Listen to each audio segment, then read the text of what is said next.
नमस्ते दोस्तों, फ्रेंडों, राधे राधे। आज मैं इतनी बढ़िया कहानी लेकर के आई हूँ कि ये कहानी इतनी अच्छी है। और ये कहानी नहीं, ये हकीकत है। हमारे ब्रज में क्या हुआ, ये ब्रज की एक हकीकत है। एक मैं सुनाती हूँ अपनी जबान से। मैंने ये कहानी सुनी थी, किसी भैया ने बताई थी हकीकत, तो मैंने इसे रूप दिया है कहानी का। कि एक किसान था, उस पर 100 बीघा जमीन थी। किसान पर 100 बीघा जमीन थी। वह पूरे गांव में बहुत पैसे वाला था और सबकी मदद करता था। भगवान की कृपा से उसी उसकी उसके घर कोई किसी चीज की कमी नहीं थी। बहुत मदद करता था।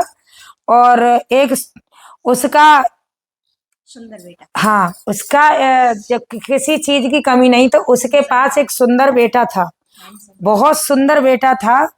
और बेटा बहुत ही मेहनती था। बेटा मेहनती था, दिन रात मेहनत करता था और अपने माँ बाप की सेवा करता था। बेटा बेटा माँ बाप की सेवा करता था। सारे गांव वाले उससे उसके साथ रहते थे। किसान को सभी जमींदार कहते थे। किसान को, अच्छा माताई, ज्यादा जमीन हो तो जमींदार कहते हैं, लम्बतदार जमींदार है ना, तो जमींदार कहते थे। तो सभी, जब बेटा बड़ा हुआ तो उस बेटे की शादी वाले आने लगे। जब बेटे की शादी वाले आने लगे तो 10-20 गांव में रिश्ता है। और ऐसा जमींदार बेटा तो जल्दी गिर जातो है कि अरे भैया, वो तो बाके पास एक ही तो बेटा है और जमीन 100 बीघा है, तो भाई जल्दी घेर ले। तो 2-4 जगह थे, 10-20 जगह थे आए। तो बेटा की एक शर्त थी। बेटा कहता था कि मैं उसी से शादी करूंगा जो लड़की मुझसे शादी करेगी तो मेरे माँ बाप की सेवा करेगी। इसीलिए वो कुछ लड़कियों को पूछ करके लड़की ना ही कर देती, भाई ये सेवा ना, भाई तो ऐसा ना हो कि हमें छोड़ दे। तो इसलिए बेटियां कुछ मना कर देती थी। तो एक नाऊ और पंडित ज्यादा चालाक होता है। पहले शादियों में नाऊ पंडित ही चलते थे। पहले नाऊ पंडित घर बताया करते थे और नाऊ पंडित जो जैसा बता देते है, माँ बाप उन पर विश्वास करके वही कर आते। तो एक नाऊ और एक गरीब लड़के, किसान से बोले कि भैया, तुम्हारी लड़की सुंदर है और हमें ऐसा लगता है कि तुम्हारी लड़की सेवा कर सकती है, और तुम ऐसे ऐसे 100 बीघा को जोता है फलाने गांव में, तुम वहां चले जाओ, तो माँ ऐसे ऐसे तुम रिश्ता रो पे आओ। तो वो भैया अपनी लड़की को लेके गरीब परिवार वहां पहुंचो।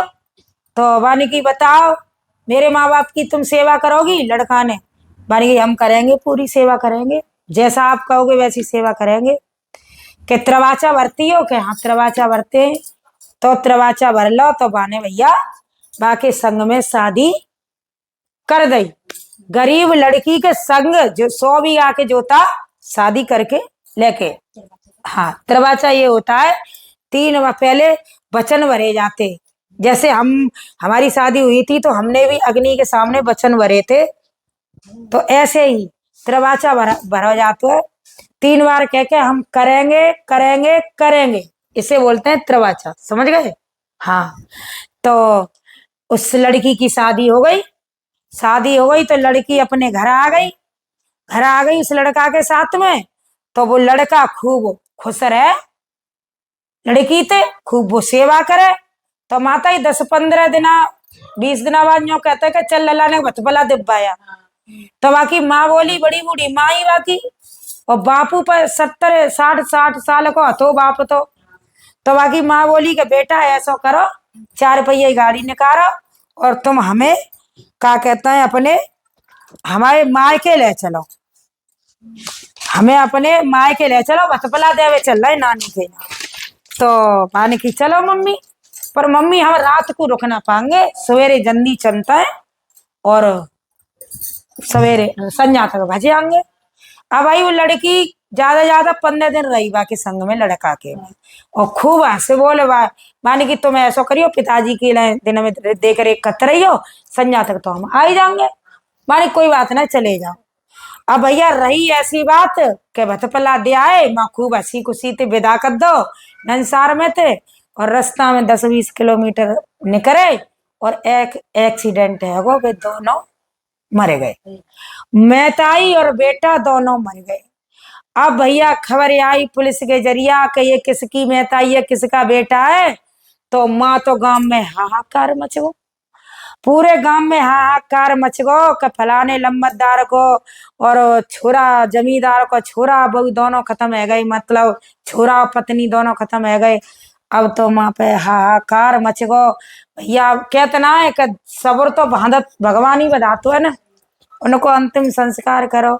अब वो छोरी फूट फूट के रोवे कि मैं क्या करूं अब, भाई इकलौता तो बेटा रहे को, और ससुर और वो बहू रह गए, वे दोनों बेटा और वे खत्म है गए। अब तो वो सवरे गांव जुड़ो, संस्कार करो, दाह संस्कार उनको 13 ही करी और 13 दिन तक तो बेटी रही। उसके बाद में माँ बाप आए बेटी के, सवरे गांव ने कही का भाई ससुर के संग कैसे रही बेटी। तो गांव के आए बाके पिता और सब आए, तो बन की बेटी चलो अब क्या है तुम्हारा, यहाँ चलो। तो बेटी ने कही एक बार हम अपने ससुर पूछ ले चलेगा नहीं। तो बहुत ही सच्ची कहानी है, मुझे एक भाई ने बताई थी। हम जा रहे थे गोवर्धन परिक्रमा लगाने, तो 1 घंटा के सफर में वो एक भाई ने ये कहानी आपस में दूसरे को बता रहे थे, हमने सुनी थी। ने बाने कही कि अभी रुक जाओ पिताजी, मैं अपने ससुर से पूछ लूं, मैं अपने ससुर से पूछ लूं कि चले कि ना चले। तो वो बाने की पिताजी अब मैं क्या करूंगी, यहाँ पे मुझे आज्ञा दो, मैं अपने बाप के साथ जाऊं। तो ससुर बा को बाकी पैर पकड़ के रोल करो, ससुर बूढ़ा बाके बहू के पैर पकड़ ले ससुर ने कि बेटा तेने तो बचन दे त्रवाचा भरो के माँ बाप की सेवा करूंगी, तू कौन जा रही है छोड़ के मोए, और मेरो तेरे सिवा है को है, मेरो तेरे सिवा है को है बेटा, तेने तू मेरे बच्चे की बचन निभाना, तेने मेरे। अब तो वो बाप धायर रोवे बेटा तू चली गई, इतनी बड़ो मकान दुकान सब 100 बीघा खेत कहाँ जाएंगे हम। तो बा ने कही पिताजी, अब अपने बाप से कही कि पिताजी तुम घरे जाओ। उसने बेटी भी रोने लगी और बाप भी रोने लगा और वो ससुर भी रोने लगा, पूरा परिवार रोने लगा। उसने बेटी ने कही कि पिताजी अब तुम जाओ, जो मेरे नसीब में होगा वो ही होगा, मैं अब अपने ससुर को छोड़ के कहीं नहीं जाऊंगी। अब भैया वो बहुत दिन है गए अपने ससुर को कर करे, उनकी सेवा करो करे, खवाओ करे, बनाओ करे, प्याओ करे, रोवत रह करे वो बेटी। एक दिन के दिमाग में ऐसी आई कि घर से बाहर निकल के गई, घर से बाहर निकल के गई। तो मैंने एक परिवार इतनो गरीब देखो माताई, इतनो गरीब देखो कि उनके घर रोटी खाने तक के लाले नहीं थे, मतलब काम करवे जाते उतनो ही कमाला करें उतनो ही खा ले करें। एक लड़की देखी बाने कम से कम 20-22 साल की, तो बाने बाके पैर पकड़े वा लड़की के बाप के, बाने कही कि आज तुमको हम इतनो पैसा वारो कर देंगे कि तुम्हारी 7 पीढ़ी बैठ के खागी, इस लड़की को हमें दे दो। बानी क्या करोगी कि हम इसकी शादी कराएंगे और तुम इस लड़की को दे दो, हम तुम्हें इतना धन देंगे कि तुम खा नहीं पाओगे। भैया कहते ना कि मजबूरी कोई नाम होते है। वो 20-22 साल की लड़की को लेकर के और बाने का करो बाकू जो समझ लो कि धन का दो, बाने 10 बीघा खेत, 10 बीघा या 10 बीघा या 20 बीघा खेत माने नाम कर दो कि जाओ तुम इसमें खेती करो कमाओ बाकी बाप की। और वह लड़की ले आई और लड़की की शादी अपने ससुर से करा दी। बाने लड़की ने बाकी बहू ने अपने ससुर से शादी करा दी। बानी जी का कर रही है बेटा का पिताजी जो मैं जैसे कर रही हूँ वैसे करो। बा ने शादी करा दी और भगवान की कृपा से 1 साल बाद बाके छोरा है गो, छोरा है गो। तो बाके भैया खूब खुशी भई, खूब इतनी खुशी पैदा भई, सबन ने कहा यार जाको तो मतलब बेटा लौट आयो और इतनो आनंद आ रहा है। तो वहां पे सब बाके बाके भैया भतीजे आए, बहू के आए, खुशी खूब। और बाने अब तो लड़का को बाने पालो पलवायो। लड़का 10 साल को है, वो बात खूब प्यार करे, खूब अच्छी तरह राखो करे, लेकिन उसने कभी माँ का प्यार नहीं दिया उसे। लड़के को माँ का प्यार नहीं दिया, माँ का प्यार उसे ही दिलाया जिसने पैदा किया। और वो लेकिन प्यार करे बातें अपना। तो उसने फिर लड़का 16 साल को है, पालते पालते लड़का 16 साल को है वो। अब तो भैया लड़का 16 साल को है वो। एक दिन भाई अपने पति की याद आ गई, पति की याद आ गई, उस वचन की याद आ गई। तो लड़का की बाएं पकड़ के और ससुर के जोहरा पहुंची। ससुर के जोहरा पहुंची तो बान की पिताजी, हाँ, तो दोनों ने पिता ससुर के पांव छुए, लड़कों ने छुए और बा के बानू छुए। अब डोकरा के मुंह में तिन कर गई सौभाग्यवती भव, खुश रहो बेटा तुम।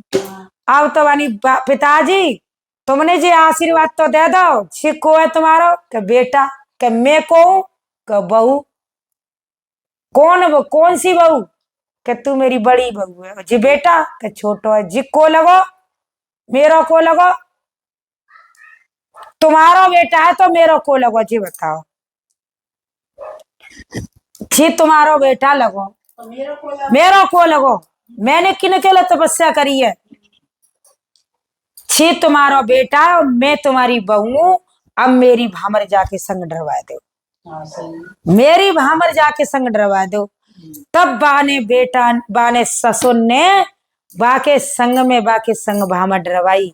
जो बेटा वाको बाप लेके आई काई पलवायो, उस बेटा के संग में वो विधवा बहू की भामर डरवाई कि आज तूने मेरी सेवा करी है एक बेटा समझ के, और इतना बड़ा तूने वंश चला दिया मेरा इस घर में रह करके। जा बेटा सौभाग्यवती भव। और डोकरा भामर डरवाए दई और बाकी 4 बेटा भाई। तो उसका बिल्कुल वंश मिट गयो। कौन हो? वो बहू अगर चली जाती तो वंश कहाँ रहो? उसका वंश मिट गया। और उस बेटी की चतुराई ने, एक गरीब की बेटी की चतुराई ने फिर से उसका 100 बीघे का वंश चलवा दिया। फिर तो भैया डोकरा की राम नाम सत्य आ गई और वो बेटी खुशहाल करी। तो ये कहानी थी हकीकत, हमारे ब्रज की कहानी हकीकत थी। तो भैया सभी सुनना और सभी मुझे अपना प्यार देना। वो बेटी बड़ी खुशी खुशी से रह रही है 4 बच्चों के साथ में।